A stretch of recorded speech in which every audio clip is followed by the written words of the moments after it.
श्री कृष्ण गोविंद हरे मुरारे हे नाथ नारायण वासुदेवा। श्री कृष्ण गोविंद हरे मुरारे हे नाथ नारायण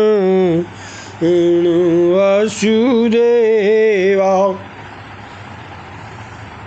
कल की कथा में शिशुपाल जरासंध से कहता है, आप चिंता ना करें। उधर रुक्मिणी भी कहता है कि आप चिंता ना करें शिशुपाल, वो छलिया श्री कृष्ण कुछ नहीं कर सकता है। उधर रुक्मिणी ने स्नान श्रृंगार से निवृत्त होकर तुलसी और माता पिता की पूजा की।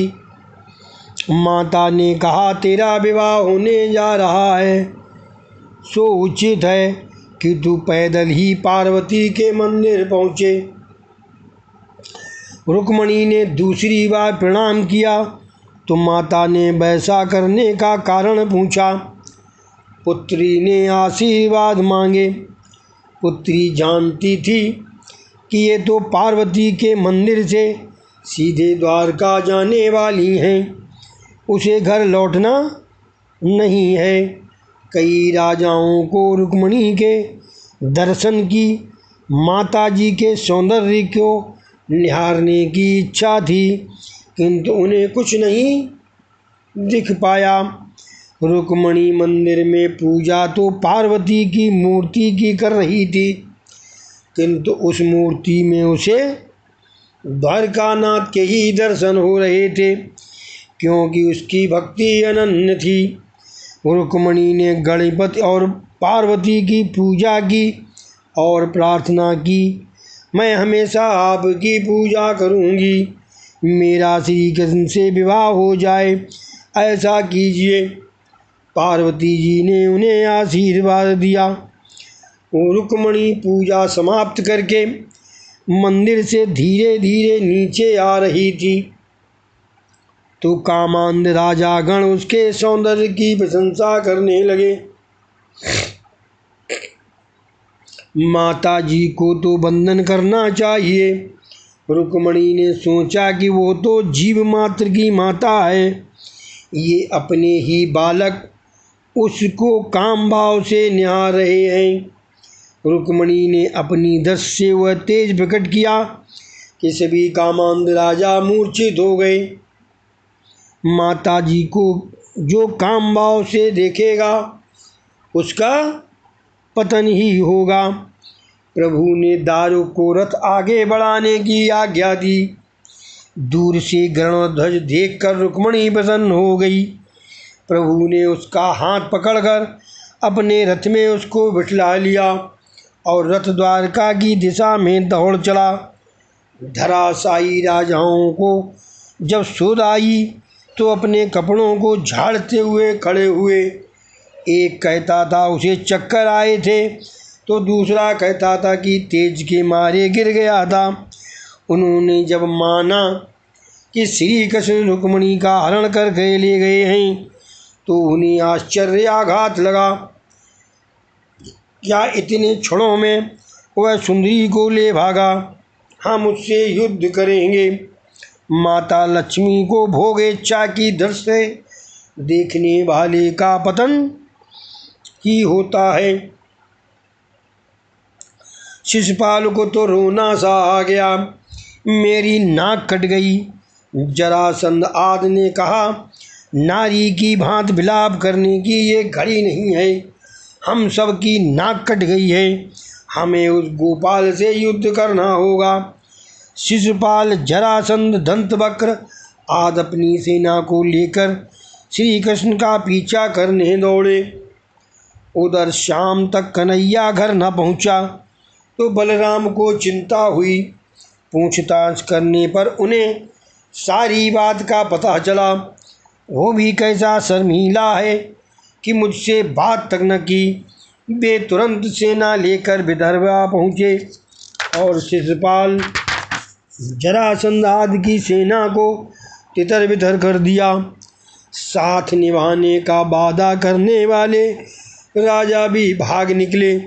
शिशुपाल अकेला अपनी किस्मत को रोता रह गया। शिशुपाल रोता रहा किंतु लड़ने नहीं गया। कामी व्यक्ति भीरू ही होता है।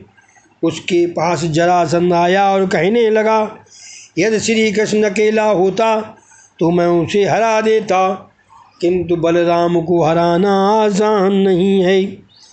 समय ही हमारे विपरीत है।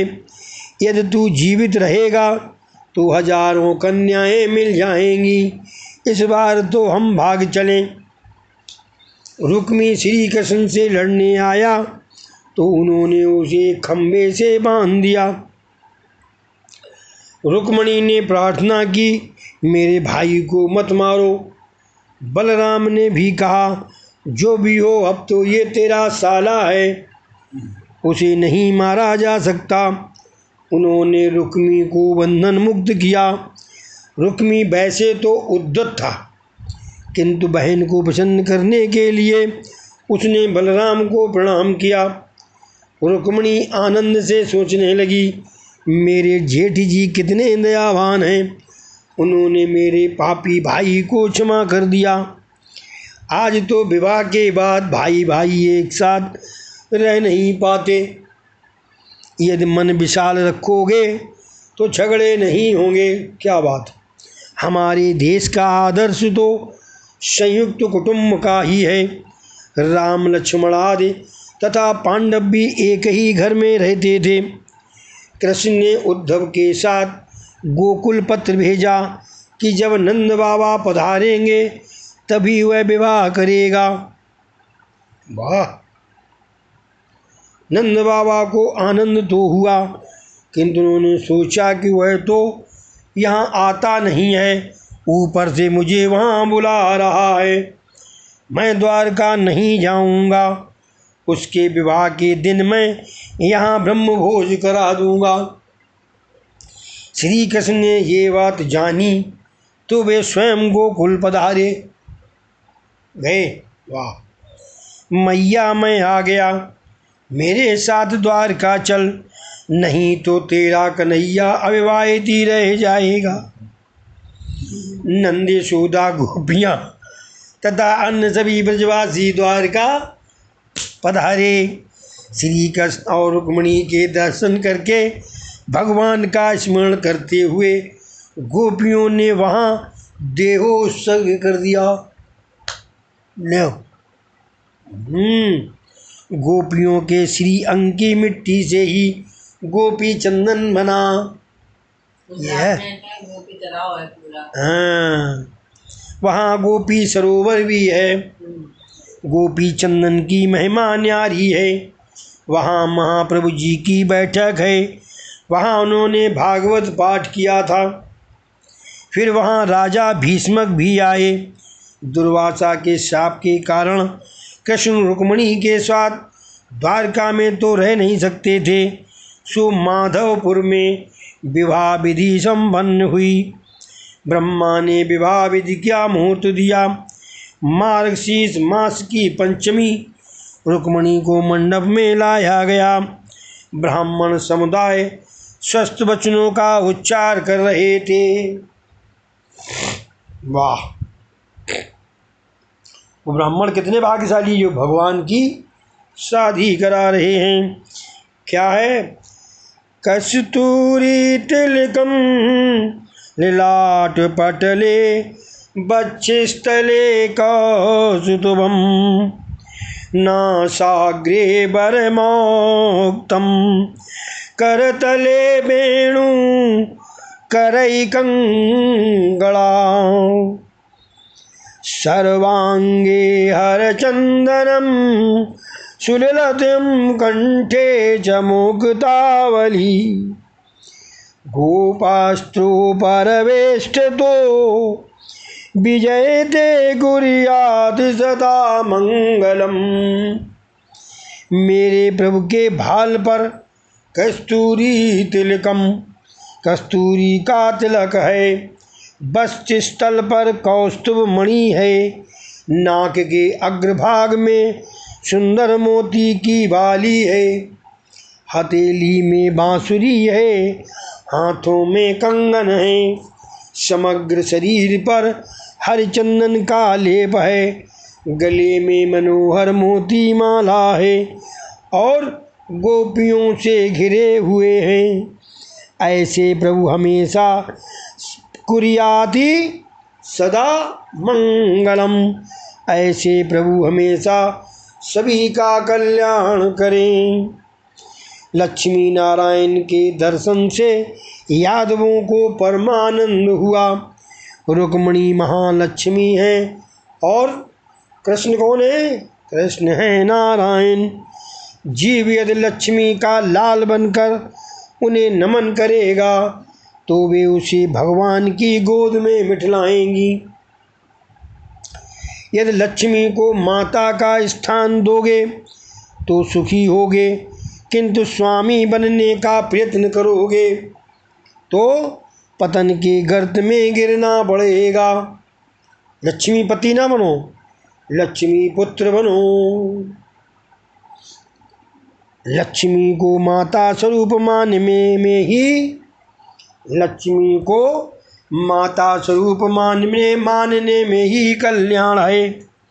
रुक्मिणी के यहाँ प्रद्युम्न का प्राकट्य हुआ। उसने शंबरासुर का वध किया और रति के साथ द्वारिका आया। शंबरासुर कल्याण को ढकने वाला लौकिक काम है, प्रद्युम्न अलौकिक काम है। लौकिक काम को अलौकिक काम से ही नष्ट किया जा सकता है। जगत के किसी जीव से नहीं, परमात्मा ही से मिलने की आशा और इच्छा करो। नारायण धाम में जाने की इच्छा करो। प्रभु से मिलन होने पर जीव को अलौकिक आनंद मिलता है। भगवान से मिलन की आतुरता जागृत होगी तो लौकिक काम का नाश होगा। वो रति कौन है? भगवान की कथा के प्रति रुचि ही रति है। इस रति के साथ भी विवाहित होने से जीव प्रभु मिलन के लिए आतुर हो जाता है। भगवान ने फिर सत्यभामा, जामवंती, यमुना जी के अंश से उत्पन्न कालिंदी आदि के साथ भी विवाह किया। भगवान की 8 पटरानियाँ थीं। अष्टधा प्रकृति ही 8 पटरानियाँ हैं। ईश्वर इन सभी प्रकृतियों के स्वामी हैं। ये प्रकृतियाँ परमात्मा की सेवा करती हैं। गीता में प्रकृतियों का वर्णन इस प्रकार है। भूम्यापो अनलो वायुखम मनोबुद्धिरेव च अहंकारे इतियम में भिन्न प्रकृतिष्ठधा। जीव प्रकृति के अधीन है, ईश्वर प्रकृति के अधीन नहीं है। जीव अष्टधा प्रकृतियों के बस में आ जाता है, जबकि ईश्वर उनको अपने बस में करते हैं। प्रकृति अर्थात स्वभाव।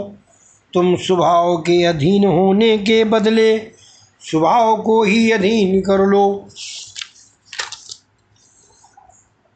मनुष्य स्वभाव से के आगे हार जाता है। अपने स्वभाव को, प्रकृति को वशीभूत करने वाला जीव सुखी हो जाता है, मुक्त हो जाता है। वैसे तो प्रकृति और प्राण साथ साथ ही जाते हैं, फिर भी यदि जप, ध्यान, सेवा, स्मरण, सत्संग, सत्कर्म किया जाए, सदग्रंथों का अध्ययन किया जाए तो स्वभाव सुधर सकता है। सत्संग का अर्थ है कृष्ण भक्तों का, साधु संतों का और सदग्रंथों का संग। अक्रूर जी बंधन भक्ति के आचार्य थे, फिर भी कुसंग ने उनकी बुद्धि विकृत कर दी, सो उन्होंने सत्राजित की हत्या करने के लिए शतधन्मा को उकसाया। सत्संग और भक्ति दोनों को एक दूसरे की आवश्यकता है। सत्संग करने वाला यदि परमात्मा का भजन नहीं करेगा तो उसका सत्संग निरर्थक ही रहेगा। पत्थर नर्मदा जी में हमेशा स्नान करता रहता है, फिर भी वो पत्थर ही बना रहता है। इसी प्रकार कई मनुष्य कथा श्रवण तो करते हैं, किंतु भक्तमय न हो पाने के कारण उनका जीवन सुधर नहीं पाता है। पहले अपने मन को सुधारो और फिर जगत को सुधारने निकलो। अपने चारित्र से यदि अपनी आत्मा को संतोष मिले तभी मानो कि तुम्हारा स्वभाव सुधरा है।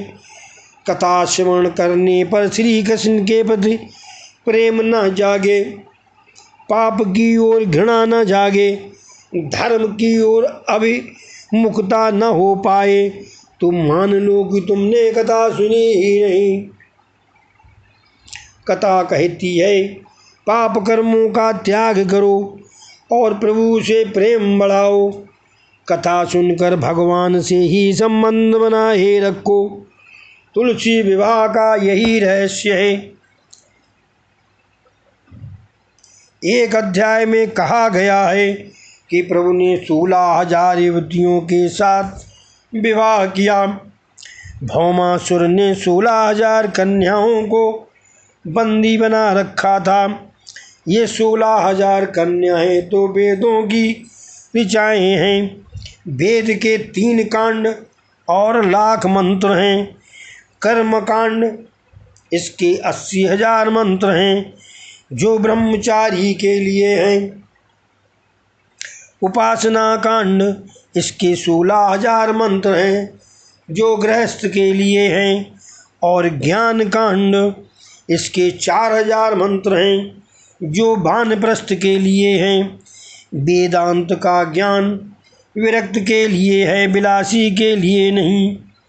विलासी उपनिषद का तत्व ज्ञान समझ नहीं पाता। भागवत तो सभी के लिए है, भागवत तो सभी के लिए है। वेदों ने ईश्वर के स्वरूप का वर्णन तो अधिक किया, किंतु उनको पा न सके। सो वेदों की ऋचा कन्या बनकर श्री कृष्ण से विवाह करने आई। वेदों के मंत्र केवल शब्द रूप नहीं हैं, प्रत्येक मंत्र ऋषि है, देव है। वेद मंत्र के देव तपश्चर्या करके थक हार गए, फिर भी ब्रह्म संबंध नहीं हो पाया। सो वे कन्या का रूप लेकर आए। वेद की ऋचाएँ कन्या बनकर प्रभु सेवा करने आई। गृहस्थ आश्रम धर्म का वर्णन वेद के 16,000 मंत्रों में किया गया है। सो श्री कृष्ण की 16,000 रानियाँ कही गई हैं। 16,000 कन्याओं को तो मुक्त तो किया, किंतु वे सब भौमासुर के कारागृह में बंद थीं। सो जगत का कोई पुरुष उनसे विवाह करने के लिए तैयार नहीं हुआ। वे सभी कन्या श्री कृष्ण शरण में आईं। भगवान ने सोचा कि रामावतार में मर्यादा का अत्यधिक पालन किया था, अब इस कृष्णावतार में वैसा नहीं करना है। सो उन्होंने उन सभी कन्याओं के साथ विवाह कर लिया। वेद मंत्रों को भौमासुर ने कारागृह में रखा था। भौम का अर्थ है शरीर, शारीरिक सुख में ही रमा रहे वो है भौमासुर। विलासी जीव ही भौमासुर है। विलासी भौमासुर ने उन राजकन्याओं को बंदी बनाया था, अर्थात अनधिकारी कामी व्यक्ति ने मंत्रों का अनर्थ किया था। कामी व्यक्ति मंत्र का अपने विलासी मन की पुष्टि के लिए विकृत अर्थ करता है। ऐसे व्यक्ति मंत्रों का दुरुपयोग करते हैं। विलासी कहता है कि भगवान ने गीता में मौज उड़ाने को कहा है, तो हम मौज क्यों ना उड़ाएं। ऐसे लोग सिद्धि भवति कर्मणा वाले श्लोक का हवाला देते हैं। इस श्लोक का सही अर्थ यह है, कर्मों से सिद्धि की प्राप्ति होती है, जबकि विलासी और ही अर्थ करते हैं। वास्तव में तो ये श्लोक अनासक्ति का उपदेश है। सर्वस्वम चाहम का कुछ लोग अर्थ करते हैं कि मैं सभी में चाय के रूप में हूँ। चाय मिले तो स्मृति, अन्यथा अपोहन अर्थात विस्मृति। गीता के श्लोकों का ऐसा विकृत अर्थ करने वाले भी हैं। वेद का तात्पर्य भोग में नहीं त्याग में है। वेद को भोग नहीं त्याग ही इष्ट है।